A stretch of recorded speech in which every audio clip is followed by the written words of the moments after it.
The Memphis Mix.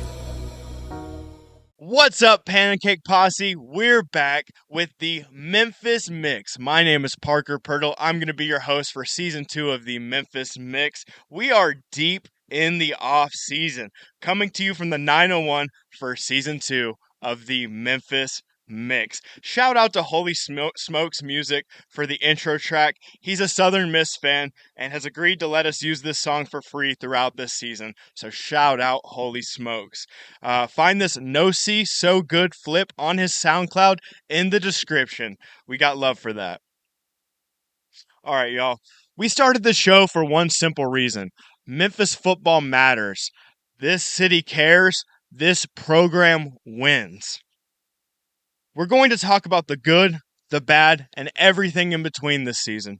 We're not afraid to give this program credit when it's earned, and if nobody is going to talk about Memphis the way the fans do, then we will. What happened since we left? Final record of last season, 8-5. Wow. I was very sad, very tragic.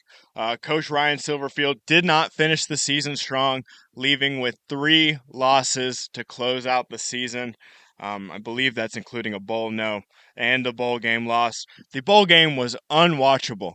Unwatchable. We set Sutton Smith. We played players that had not seen the field all year, and it was an embarrassment and unwatchable after the first couple minutes.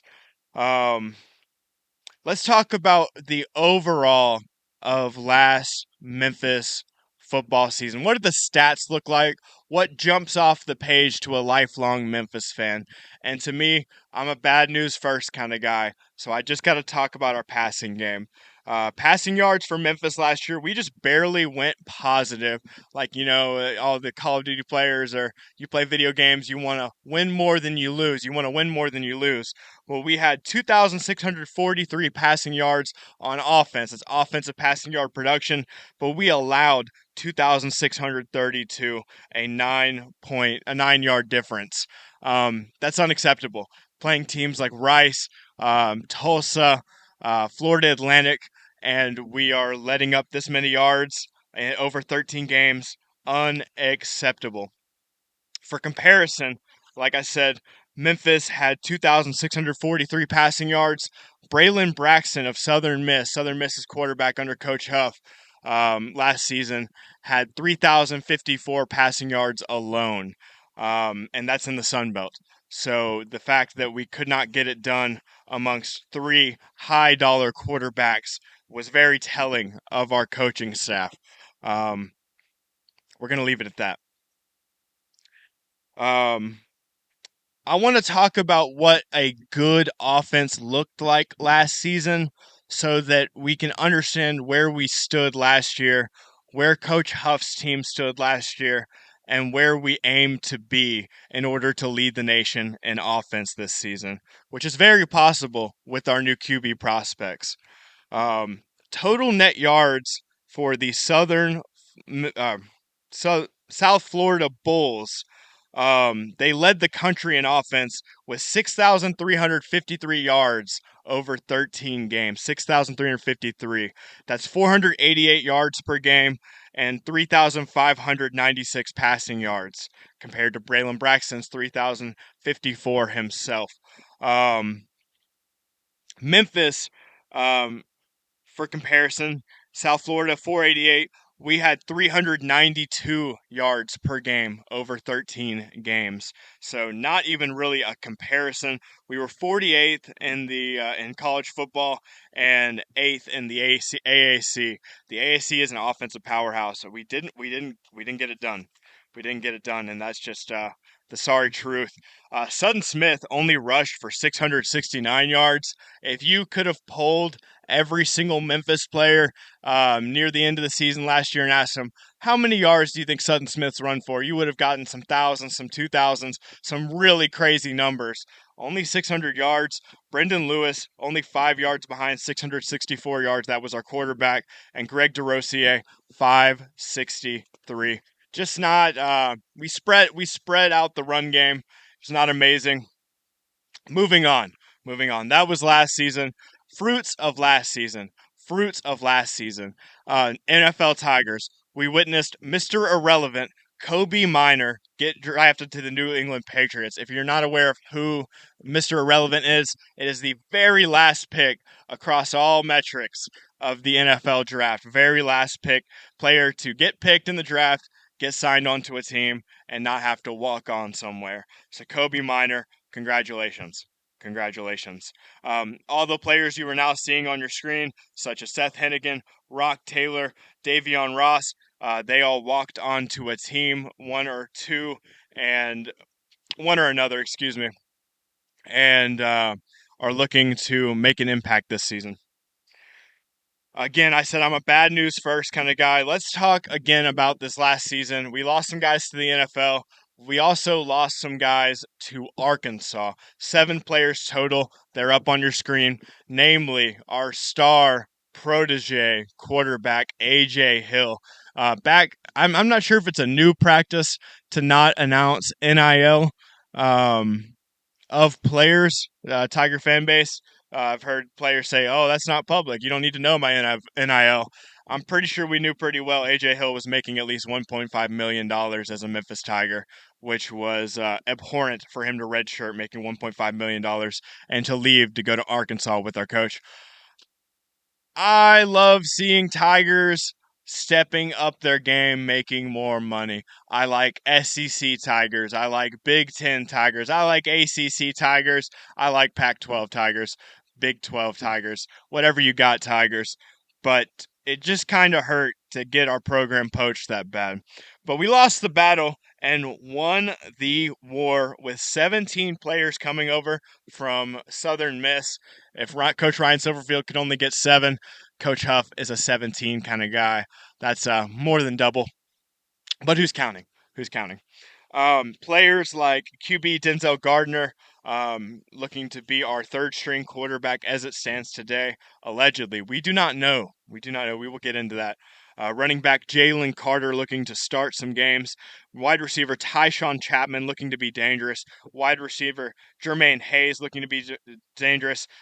Jamon, correct me if I'm wrong. It's Jamon. Jamon Tapp, defensive end, looking to tear apart these offenses. We will get into Jamon Tapp. Jabiri Ishmael, Elijah Kinsler, Jaden McKinney, Amir Leonard, Jean Charles, Michael Montgomery, preseason.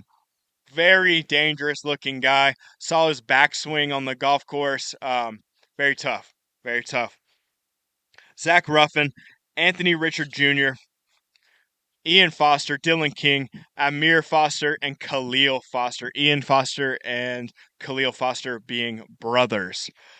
Our expectations finally different for these Memphis Tigers. I will say Ryan held on to the keys, but this year Coach Huff raises the bar. In the early 2000s, we just hoped for 6 wins.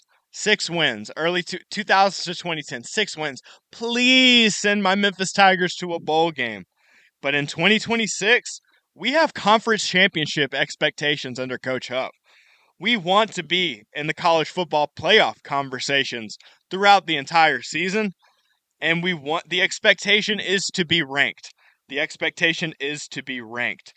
Of course, that first AP poll releasing the 17th. I believe that is Saturday, Sunday, Monday. Before 2014, here's a crazy stat.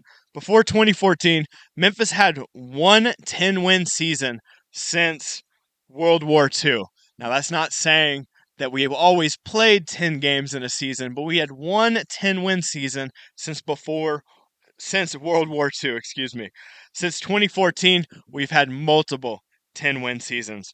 Ryan, he held it down. He held it down. He didn't, but ultimately,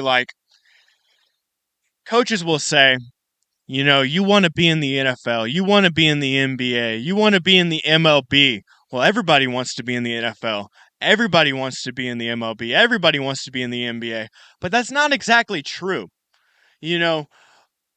you got to set your goals high. You got to aim high, especially in college football in 2026, where the college football playoff is wide open for the G6, wide open.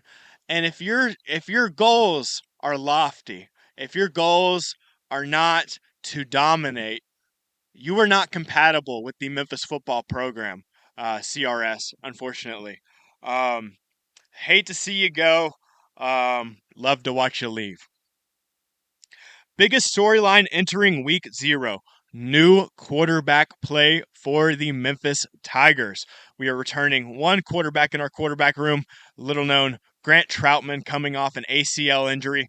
But the talk of the town is Air Noland and his protege and his partner. That's the right word, his partner, because these guys are boys. They're in the fierce quarterback battle. They are boys. Air Noland and Marcus Stokes. Marcus Stokes, of course, bringing in some D2 experience. Air Noland bringing in some experience from Ohio State weight rooms. Um, Other big stories, new coordinators all over the place. The two biggest, Lance Guidry and Kevin Decker on defense and offense, respectively. We have a tough schedule this season. Most of our tough games are away on the road. I do have some circled. Really, I have one game circled this season, which you will not find out which game that is today. Hint, it's not in the first half of the season. CFP race. It made headlines that the team has put CFP on the wall of the locker room. Just the letters CFP, College Football Playoff. Not to jock his style. Coach Huff, when they play bad, he says, you guys are playing like PFC. PFC. You got it all backwards. You got it all backwards, Coach Huff might say. But yeah, I'm really liking the culture of greatness that is being developed and in the Memphis Tiger locker room. I've actually heard it from insiders. You know, Memphis attracts, and this is not exactly what I heard. I'll get into what I heard, but Memphis attracts a level of seriousness, a level of grit and grind. The players recently brought back Memphis versus everybody to the Memphis Tigers. They got it all over their gear. So we attract toughness. But why am I hearing rumors that are tough? Our locker room is tougher than it's ever been. We got some real deal bustas. And I don't use that word very often. I don't want to call them gangsters because these are semi-professional athletes we're talking about and college students, and they're just some kids. But they are bustas. They're going to come bust up some seasons. They're going to bust up some expectations. They're going to come bust through every single player that thinks that we can't. Bust them. What's one thing we'll know about this team after week 1? As I said, who is the QB? It is a race. And neither Air Noland nor Marcus Stokes likely will be named the starter before the first play of the season. And I've heard Coach Huff say it twice. If I've heard him say it once, I've heard him say it twice, that he kind of wants to walk both players out on the first offensive drive so that they both get the start on paper for the season. I like it. I like it. What else are we going to know after week 0? Expectations for the spread offense, similar to Ohio State's spread offense, similar to Tennessee's spread offense. Those aren't buzzwords. That's where we're at. Kevin Deckers comes over from Old Dominion and brings tough play on the offensive side of the ball, led by the quarterback. And most of all, we learn if we can finally produce as a defensive unit. That is what we will learn after week 0. Can we make the adjustments necessary to be dangerous on defense? Segment 5, the Memphis Mix Awards return. Yay! You might say to yourself, I don't know what you say. It's cool. I'm not going to straw man you. I'm going to explain what they are. Every week after a game is played, I will award a box of pancake mix, this exact brand. You may have noticed This one signed by the defense this season at the kickoff or the the show. They can't. What was it called? Fan Fest. Fan Fest. Thank you. Um, this one signed by the defense at Fan Fest. Um, So I will be giving away a box of pancake mix to the player of the week with the most standout play. This could be defense, offense, O-line, D-line, linebackers, cornerbacks, quarterbacks, anybody. This year we're going to do it a little bit different because I wasn't able to get everybody their mix last year, regretfully, before they left Memphis through the transfer portal. So this year, I'm going to introduce the mix list. The mix list is going to have the players who I owe pancake mix because if I say you get pancake mix, you're gonna get some pancake mix. The fans are gonna know, the players are gonna know who's on the mix list, whose hand I gotta shake, take a photo. I'll give you a handwritten note with it. It's real nice. It's for the fans, for the kids. It's fun. It's fun. Memphis Play of the Week, and of course, we will show that Play of the Week on the show every week after the matchup. Memphis Mixer watch list preseason. Players that are returning that I think could be, or just players that I think could be on, be Memphis Mixers this season. Definitely looking out for Brady Cluse, number 12. My mom got his jersey today, oddly enough. It's funny. He was the first player I saw with camp eyes this season. And honestly, like he is chiseled just in the face and his chest. I mean, you can tell he has been putting in that work in this offseason to make a big difference in the wide receiver position for the Tigers.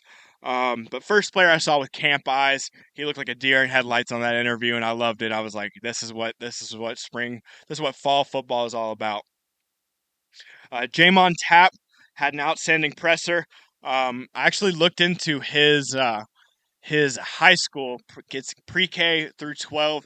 It is the oldest Catholic high school in Louisiana, in the Baton Rouge diocese. Very interesting. Sport looks like a sports powerhouse. I don't know too much more about it. Just a quick read this morning, and I watched his presser, and I'm absolutely looking forward to his career blossoming on and off the field. Just such a well-spoken, well-mannered, well-intentioned. His intention and his ability intersect at such a great point. It creates shockwaves. I just can only imagine what listening to a motivational speech from Jamon Tapp at halftime or in the locker room would be like. Maybe we'll get a camera in there and learn for ourselves. But very impressed. Looking forward to seeing him succeed. Biggest transfer news: the JUCO linebackers. The biggest question mark, if you look at any podcast preseason, looking at our roster from 2 months ago, back in June, what people were talking about. They were saying Memphis doesn't have any linebackers other than Mike Montgomery, so they're just going to put the ball in the air, run the ball to the side. Mike Montgomery's not on. For those of you who don't know, Mike Montgomery is a Southern Miss transfer, as mentioned earlier, and he's tough. Preseason, all conference watch list. So we brought in some JUCO linebackers, junior college linebackers, to help out Mike Montgomery, and it looks like we're going to be just fine on all levels of the defense. Looking forward to that. Our Memphis Mixer of the Week. I can't have a show without the Memphis Mixer of the Week. This one's a little bit different. We have Memphis Mixers of the Week. Shout out. And they are going to whoever makes the hot dogs for the new $7 meal deal at the Memphis Tigers Stadium. Sheesh! Those hot dogs were bussin'. Oh my gosh. Came with popcorn and a drink, all for $7. And I would not lie to you. We're foodies. We do Memphis and May barbecue competition. If you're a player, you're welcome at our tent. You contact me, we'll let you know. Maybe not. We got to talk to management. My mom is shaking her head. But but we you're welcome at our tent. If I'm there, you're there. Um, um, those hot dogs, we're foodies. I said all that to say before I was rudely interrupted that we loved the hot dogs. One of the best hot dogs I've had all year, and I eat hot dogs all the time, and they were amazing. They're amazing. I don't know what they put on them, but it was awesome. Um, y'all, we do a no mix. So shout out for the Memphis Mixers, but we do a no mix portion of the podcast, and I think I'm gonna skip it this week. But just know there's been some trash talked online about our Memphis Tigers, and I do keep receipts. Um, if you hear Memphis and you're a rival fan base and you think drugs, you're wrong for that. You're wrong for that. Um, Keep it PG, and we'll keep it 100. And that's all I'm going to say about that. Moving on. You ain't got no pancake mix. You ain't got no pancake mix. The worst take of the offseason. The worst take of the offseason. Some of these were early. Some of them were tone deaf. The worst take of the offseason would probably be the predictors predicting that we'd have some upsets, we'd have some tragic losses, and still somehow go 8-5. Coach Huff has made it clear this team is out here to execute this season. We are here to execute. And if we execute, we can win every game. We can compete in the playoffs. We can win a championship. Coach Huff is not trying to rebuild here. And I don't know how many coaches say, I don't know if I've ever heard a coach of a D1 football team say, we're not rebuilding. We are looking to compete. We are looking to win now. We want to win now. For those of you that don't know, Memphis brought in the most transfers out of any D1 program in the nation. Coach Huff has expressed he wants us to gel. He wants us to gel. They've gone on retreats. They've spent time barbecuing, swimming, bowling, all to get it to gel. Learn a new face. The guys know the kickers know the guys. There's no cliques on the Memphis football team in 2026. So if you're a predictor and you're predicting we're going 8-5, going to win some, lose some, I've got bad news for you. We've got a new offense and a new defense, and we're going to be dangerous this season. We were a tough team last year, as evidenced by efforts from wide receiver Jamari Hawkins, who you're seeing on the screen now. He was a Memphis Mixer of the Week last week, met me at my house and picked up some pancake mix. Chris Bracey on defense in that Arkansas game, forcing the fumble. What a memorable game. Probably the most memorable SEC game Memphis has played in 20 years. And Arrington Maiden, specifically in that Arkansas game, putting the team on his back and getting the first down to win the game, and then some. The thought of this level of mental toughness from wide receivers, I'm not sure Chris Bracey on defense, Arrington Maiden in the quarterback position. The thought of this mental toughness going up 1, 2, or even 3 notches as a whole for the Memphis Tigers football team, that's enough to make a lifelong Memphis Tiger fan smile. It's exciting. It's exciting. Moving on. American football sports betting. I'm thinking about doing a sports betting section every show. Let me know if this is something you like. If you like my bets, if you don't like my bets, definitely put it in the comments in a minute. Favorite bets this season. This is not financial advice. This is not gambling advice. These are just my favorite bets personally. I like UTSA over 7.5 wins. I think they have an easier schedule. They're not playing too much comp. I think you can get to 7 wins without even an upset. So 7.5 wins. I like UTSA at 7.5 wins, especially if they solved the away game woes, for those of you that are familiar with our conference. I like Navy under 8.5 wins. Navy didn't return a quarterback. They didn't return a good amount of players, a lot of graduations. I like Navy under 8.5 wins.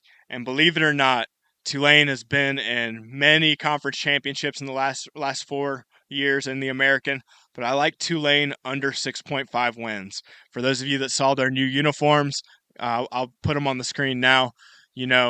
Nice uniform, but we're here to play football, and that uniform isn't going to help you when you line up against the Memphis Tigers this season. For the next segment, a lot of other podcasts are doing a schedule prediction. They're talking about each matchup. They're talking about the strengths and weaknesses, or just who they pick to be the winner. Some of them are betting podcasts. They're betting money on it. As a lifelong Memphis fan, I'm just going to give you one word regarding each of our matchups in order. UNLV, major. That's major. Arkansas State, flexing. Boise State, in the wise words of Coach Huff, Rydell. Put that Rydell on him. UT Martin, slime. Charlotte, hood. Who knew South Carolina, North Carolina, wherever they're from, had a hood. UAB, stunt. Tulane, lick. ECU, switch. Army, fuck. South Florida, zombie. Navy, tombout. What you tombout, Navy? Temple, crunk. And it ain't dead, because we're going to get to Game 12, and this season ain't going to be dead. Week 0 preview. The Tigers take on UNLV August 29th. August 29th. The Tigers take on UNLV August 29th. Opponent overview. There's going to be a wide receiver battle against number 8 for UNLV, Tyshawn Lyons. He's 6'1", 185 pounds. Also, we've got to look out for 6'4" wide receiver, Amarion Walker. These are just weights on the roster, all weights that I'm about to read off. I'll let you know if they're more up to date. But he's 190 pounds, 6'4", 190 pounds, Amarion Walker. That's a lot of muscle, and lean muscle at that. And I think that was, what number was that? Number 17, that's what I thought. UNLV's biggest recent additions came in the form of Arizona transfer Keon Burnett, number 84 at tight end, totaling 26 receptions for 272 yards. He was a 4-star recruit, ranked number 8 nationally in his tight end class. Roster has him at 250 pounds. He can create mismatches no matter who the QB is. Because UNLV, like Memphis, has not named a QB starter. They bring in Jackson Arnold from Auburn, who had a decent year at Auburn, but looking to turn it around. UNLV recently added freshman Avion Williams, number 41. Shortly before the start of fall camp, he is 6'5", 265 pounds, tight end, originally committed to North Carolina before ultimately signing with the Rebels, ranked 65 nationally as a tight end in his class. That's good news for them. They really needed tight ends. That was my biggest critique. I was making memes about it, like, when are you going to sign some tight ends? It's kind of regretting that now. My mouth. My mouth is bigger than my stomach sometimes. But things to keep an eye out for, just matchup wise, just as a competitor. I won't say I understand all the X's and O's, but as a competitor, I understand what goes into momentum and what goes into a fierce matchup like this G6 one. UNLV played a week 0 game last year at a later date in the year, an earlier date in the year than this one. So they had less time to prepare, and they had a brand new defensive coordinator, whole new defense to learn from spring ball. I'm not sure how deep in spring ball that was, but they had to learn a whole new defense from spring ball. That kind of thing matters, especially since their defense was only a little bit worse than ours last year.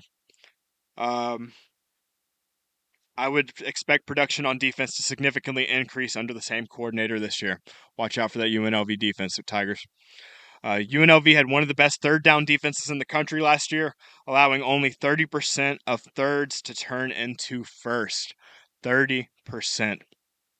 Head coach Dan Mullen is 0-for-2 in conference championships throughout his career. One of those SEC, of course, at Florida, and the other an embarrassing loss to Boise State last season, 38-21. Interestingly enough, Boise State were negative 5.5 favorites against UNLV in the conference championship. That's last game they played last season. Both those teams only 5.5 favorites, and they were 13.5 favorites to beat UNLV at home. So I must ask, guys, did Boise State get worse and UNLV get better? Neither or both, because it doesn't make any sense. The home field advantage. They already beat them once. Maybe something gelled for UNLV as the season went on. I'm not sure. I've only watched a couple of their games.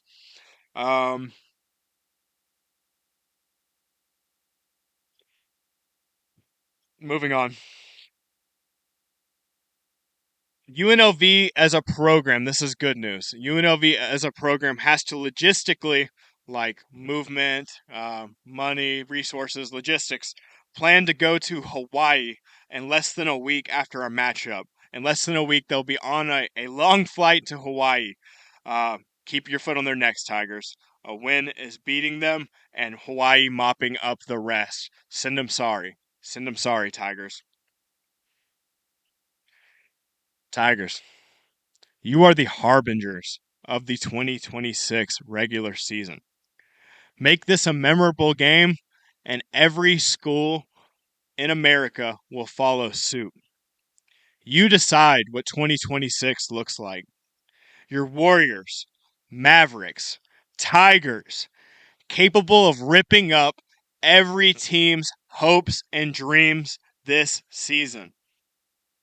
That all starts August 29th. Get right and get yours.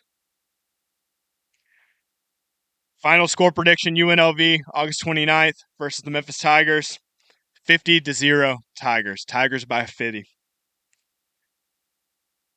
From the 901 to your ears, if you ain't got no mix, you ain't Memphis.